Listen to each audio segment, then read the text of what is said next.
నమస్కారం. వ్యవసాయ అనుబంధ రంగాల సమాచార వారధి తెలుగు వన్ అగ్రికల్చర్ ఛానల్కి స్వాగతం. నేను రూపానాథళ్ళ. తెలుగునాట రైతు కుటుంబాలన్నీ అమితానందంగా జరుపుకునే పల్లె సంబరం సంక్రాంతి. దీన్ని మకర సంక్రాంతి అని కూడా అంటారు. శాస్త్రోక్తంగా చూస్తే 27 నక్షత్రాలు, ఒక్కో నక్షత్రానికి 4 పాదాలు. ఈ లెక్కన 27 నక్షత్రాలకు 108 పాదాలున్నాయి. వాటిని 12 రాశులుగా విభాగించారు. సూర్యమానం ప్రకారం సూర్యుడు నెలకో రాశిలోకి ప్రవేశిస్తాడు. భానుడు ఏ రాశిలోకి ప్రవేశిస్తే దాన్ని సంక్రాంతిగా వ్యవహరిస్తారు. ఇలా సంవత్సరానికి 12 సంక్రాంతులు. అయితే పుష్యమాసంలో సూర్యుడు మకర రాశిలోకి ప్రవేశిస్తాడు కాబట్టి దీన్ని మకర సంక్రాంతి అంటారు. సాధారణంగా ఇదే సమయానికి దక్షిణాయన కాలం పంటలన్నీ చేతికొస్తాయి. రైతు లోగిళ్లన్నీ పాడి పంటలు, ధనధాన్య రాశులతో తులతూగుతూ ఉంటాయి. ఇందులో పాడి పశువులది ప్రత్యేక స్థానం. పొలం పనుల్లో చేదోడు వాదోడుగా ఉండే పశువులను అందంగా అలంకరించడం, ఆటలాడించడం, పోటీలు పెట్టడం ఆనవాయితీ. పశు సంపద వృద్ధి కోసం మేలైన వాటిని ఎంపిక చేయడమే అందులోని పరమార్థం.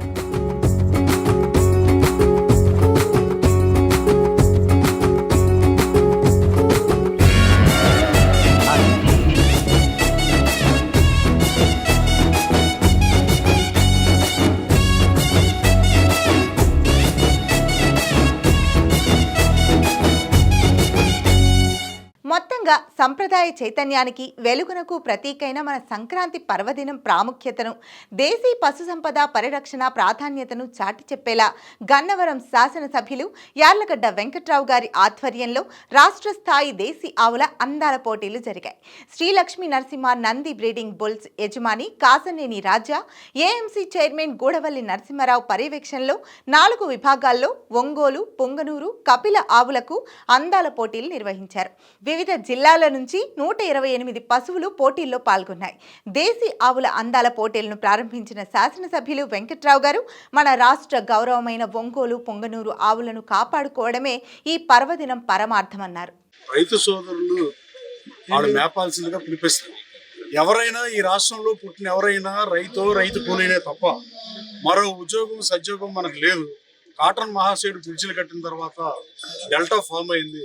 స్వాతంత్రానికి ముందు నుంచి వ్యవసాయదారుల కుటుంబాల్లో జన్మించిన వాళ్ళు ఎవరైనా, తాతలైనా తండ్రులైనా, మన తండ్రులు అయితే దాదాపు అందరూ ఎక్కువ మంది వ్యవసాయమే, తాతలు అయితే ఖచ్చితంగా వ్యవసాయం.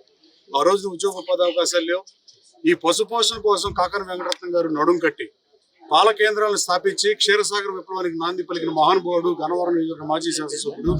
అలాగే జయాంధ్ర విడిపోయి ఉంటే ఆ రోజు ముఖ్యమంత్రి అయ్యే అభ్యర్థి, పిసిసి అధ్యక్షుడిగా పనిచేసిన కాకాని వెంకటరత్నం గారిని స్మరిస్తూ, అలాగే ఈ రాష్ట్రంలో కానీ ఈ జిల్లాలో ముఖ్యంగా వ్యవసాయం చేసే రైతు సోదరుడు వ్యవసాయం చేస్తే వ్యవసాయంలో లాభం వచ్చినా నష్టం వచ్చినా, ఎందుకంటే మన సముద్ర తీరాన్ని తుఫాన్లు వచ్చే పరిస్థితి, కొన్ని సంవత్సరాలు పంట పోయే పరిస్థితులు కాదనలేని నిజం. ఆ టైంలో కూడా కుటుంబాలు నిలదొక్కున్నా, పిల్లల్ని చదివించారన్నా, పిల్లల్ని అమెరికా పంపించారన్నా, ఆస్ట్రేలియా పంపించారన్నా, ప్రజల జీవన ప్రమాణాలు మారినన్నా, డాక్టర్లు చదివినా, ఏం చదివినా, 50 ఏళ్ల క్రితం అమెరికా వెళ్ళిన డాక్టర్లు అయినా, వాళ్ళ తల్లిదండ్రులు రైతు సోదరులు వాళ్ళ తల్లిదండ్రులు పొటకాడు పనిచేసి కష్టపడి ఆవుల్ని గేదెల్ని మేపి పాలు తీసి పాలు కేంద్రాల్లో పోసి మనం ఈ స్థానంలో ఉన్నామంటే దానికి కారణం పశువులు కూడా మన సంస్కృతి సాంప్రదాయాల్లో భాగం. మన ఇంటి పక్కనే మన సావిడి గాని కొట్టం గాని ఏమని పిలిచినా గేదెల పాక కూడా ఆవుల పాక గాని మన పక్కనే ఉన్న పరిస్థితి. కాలగమనంలో మార్పులతో పశువుల సంఖ్య తగ్గింది. రైతులు వ్యవసాయానికి దూరం అయ్యారు. కౌలు రైతుల చేతిలో పొలం ఉంది. వాళ్ళు కౌలు రైతు సోదరులే గొడ్డలను కూడా మేపుతున్న పరిస్థితి మనం చూస్తున్నాం. గ్రామాల్లో ఒంగోలు జాతి ఆవు ప్రపంచ ప్రాశస్త్యం పొందింది. బ్రెజిల్ దేశం ఈ రోజు ఇలా ఆర్థికంగా డెవలప్ అయిందంటే కేవలం ఒకే ఒక కారణం, లక్షల కోట్ల బడ్జెట్ పెరగడానికి కారణం ఒంగోలు గిత్త అంటే ఏమాత్రం సందేహం లేదు. 2 గిత్తల్ని కరువుది నుంచి ఒకటి, కాటూరు నుంచి ఒకటి 2 గిత్తలు వెళ్తే బ్రెజిల్ ఈ రోజున ఒంగోలు జాతి ఎలా ఉందంటే వీడియోలో కొడితే 2 కళ్ళు సరిపోనట్టుగా. అలాంటి వాటితో పోలిస్తే మన దగ్గర ఒక్క ఆవు కూడా లేదని ఒప్పుకోక తప్పని పరిస్థితి.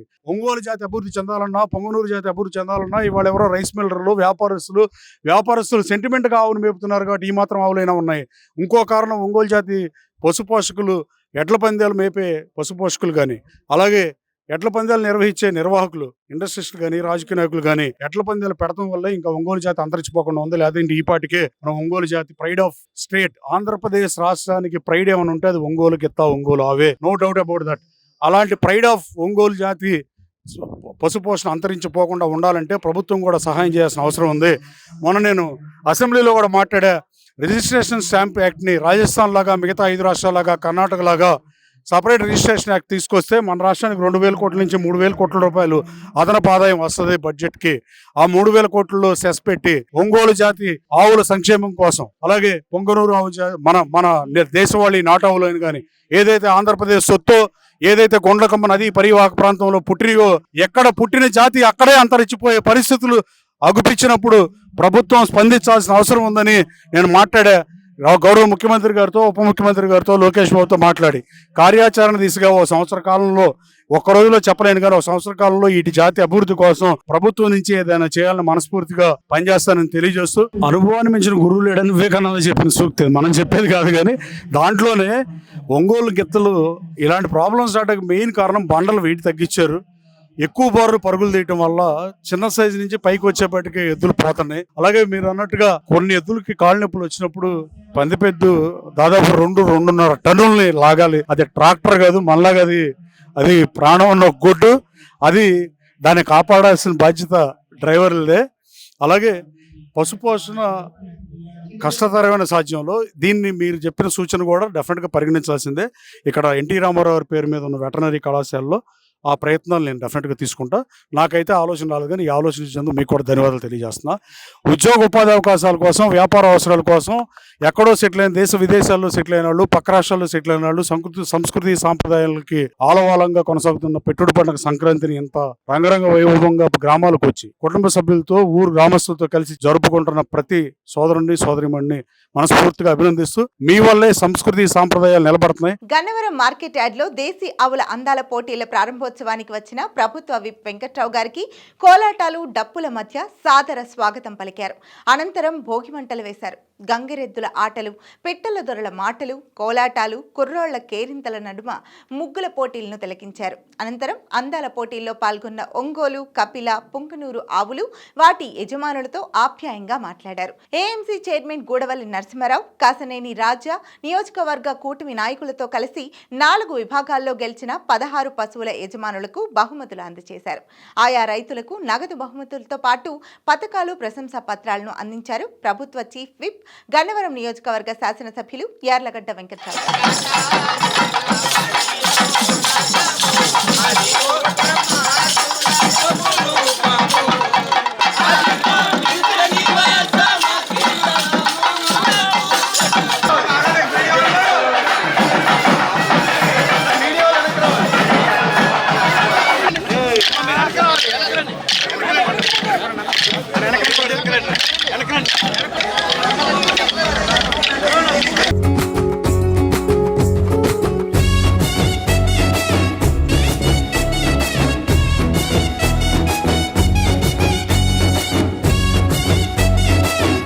ద్వితీయ బహుమతి పళ్ళు కలిపిన ఆవులు ఒంగోలు జాతి శ్రీ తువ్వాటి. ఎవరైనా వాళ్ళు ఆడి గేమ్లు ఆడి ఏ క్రీడ అయినా స్పోర్ట్ అయినా వాళ్ళు ఆడితే పైన వస్తాయి. కానీ మనం కొట్లాడితే మన ఆవు గేమ్ యానిమల్స్ సరిగా చెప్పారు గౌరవ శాసనసభ్యులు. ఎవరైనా ప్రపంచంలో ఎవరు ఆడితే వారే స్వీకరిస్తారు బహుమతి. కానీ మన ఇంట మన గొడ్డు ఆడితే యజమానిగా మనం తీసుకుంటున్న సందర్భం అని గుర్తు చేస్తున్నారు. ఒంగోలు జాతి పశు పోషకులు ఇక్కడికి వచ్చిన వాళ్ళందరూ మనస్ఫూర్తిగా అభినందిస్తూ, అలాగే సంక్రాంతి ఇక్కడికి వచ్చిన గంగిరెద్దు సోదరు, మా తెంపల్లేళ్ళు, రేమల్లేళ్ళు, గుడివాడ నుంచి వచ్చిన వాళ్ళకి, అలాగే పోరాటం చేసిన వాళ్ళకి కానీ, అలాగే ముగ్గురు పోటీలో పాల్గొన్న సోదర మహిళలకు అందరికీ, అలాగే ఒంగోలు జాతి పశు పోషకులందరికీ హృదయపూర్వక నమస్కారాలు. Wish you happy Sankranti to each and every one.